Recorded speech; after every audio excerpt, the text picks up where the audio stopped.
What's going on, guys? Welcome to the video. It seems the Labour Party and its election candidates cannot keep themselves out of hot water. Not only because they are mostly incompetent shitweasels, but because they all seem to have spent the last 10 years or so writing some pretty appalling things on social media. And in true leftist fashion, either lack the ability to scrub their social media history correctly, or are too proud of their past comments to delete them. Because it seems each week we have a new one popping up, having posted yet more stupid comments on the internet that have now come to light during an election campaign. This story is only being reported by the guys over at Guido Fawkes as it stands. Naturally, the mainstream media are nowhere to be seen when it comes to Labour's parliamentary candidates and their disgraceful behaviour. I highly doubt you will see this on the BBC anytime soon, if ever, but reports are claiming the Labour candidate for Ruislip, Northwood and Pinner, Permanent Assad, should find herself in big trouble because tweets and other social media posts have surfaced where she encourages people to take up arms against British and American soldiers, and posted a tweet referring to a joke she had told someone who thought she was Israeli. The joke in question is something about 10 tribes of Israel that the tweet does not elaborate on, but the ending of her tweet is what has caused added outrage to the already disgusting claim she encouraged combatants to attack Western forces. Now let's check out the short Guido Fawkes article on it and some of the replies on Twitter, as it seems she has just released a statement that has not really helped her position in true Labour fashion.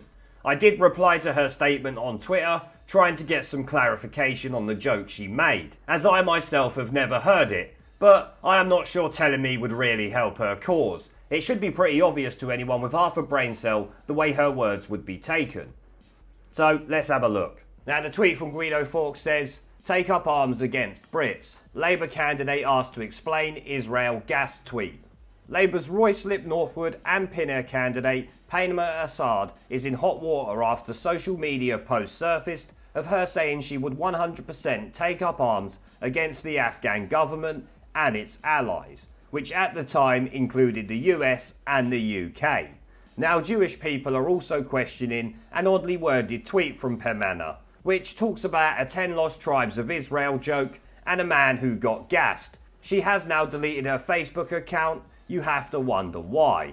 And no, to be honest, I really don't wonder why. Now, as I said at the beginning of this video, she did actually post a response to this, which we will check out now. But here is the original tweet from 2012. Some man I just met thought I was Israeli, so I cracked the 10 lost tribes of Israel joke to him and he got gassed.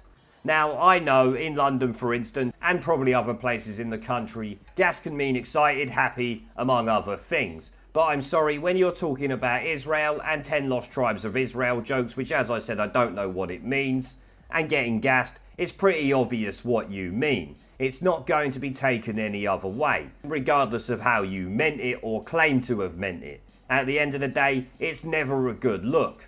And then we have now trying to post this, but we'll look at that in a second.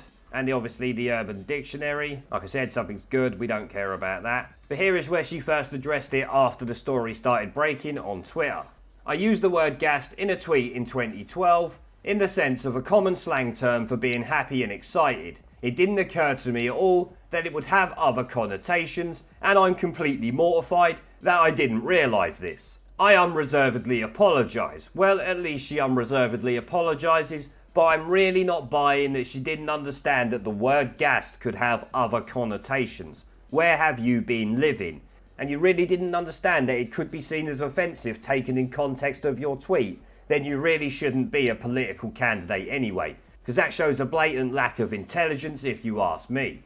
It continues. A man came up to me and asked me if I was Israeli. I'm used to people asking where I'm from and assuming that I'm not from Britain. There it is, trying to make herself out like she's the victim. Nice try.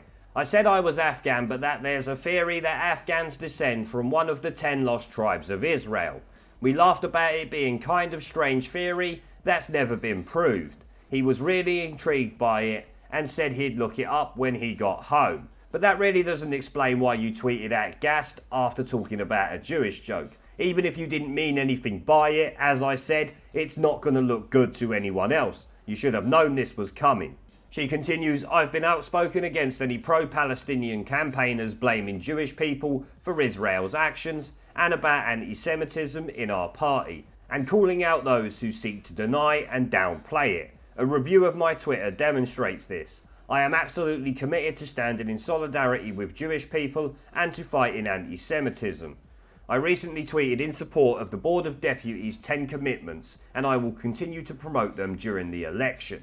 So there you see her trying to distance herself from it. So as it stands, all we can do is take her word for it what she meant. I know at the end of the day, it really doesn't look good for her. Now, of course, she's claiming she didn't mean anything by it, but at the end of the day, saying that she doesn't understand that there could have been connotations connected with that word is downright stupid and suggests to me that she might be lying. Of course, I don't know for sure. We will have to wait and see, but I notice how she has completely skirted around the comments about the military and taken up arms against British soldiers. I guess she must stand by them comments because she hasn't addressed them in this tweet. Maybe she just don't want to join Jeremy Corbyn, who is accused of being an outright anti-Semite. And he probably is. Let's take a look at the sort of people he calls friends. There's definitely a possibility. Now, on that note, I'm going to end the video there. If anything more comes out about this, like of course her wish to cause harm to British soldiers or anything like that, I will do an update video. But as it stands, that has been completely skirted around, which I'm rather annoyed about. Now, before I go, I want to thank our PayPal, Patreon, Subscribestar and YouTube members for supporting the channel, along with everyone who watches my videos. Remember to let me know what you guys think down in the comment section below. Leave a like, subscribe with the notification bell and share this video as it helps the channel a lot. And I will see you all in the next one. This Parliament is a dead Parliament. It should no longer sit. It has no moral right to sit on these green benches. They don't like the truth. Twice they have been asked to let the electorate decide upon whether they should continue to sit in their seats, while they block 17.4 million people's votes. Parliament is a disgrace, but they're too cowardly to give it a go. But the time is coming. The time is coming, Mr. Speaker, when even these turkeys won't be able to prevent Christmas. There is a pattern consistent throughout history of oppressed people turning on the oppressors. Slaves against their owners, the peasantry against the feudal barons, colonies, Mr. Verhofstadt, against their empires. And that is why Britain is leaving.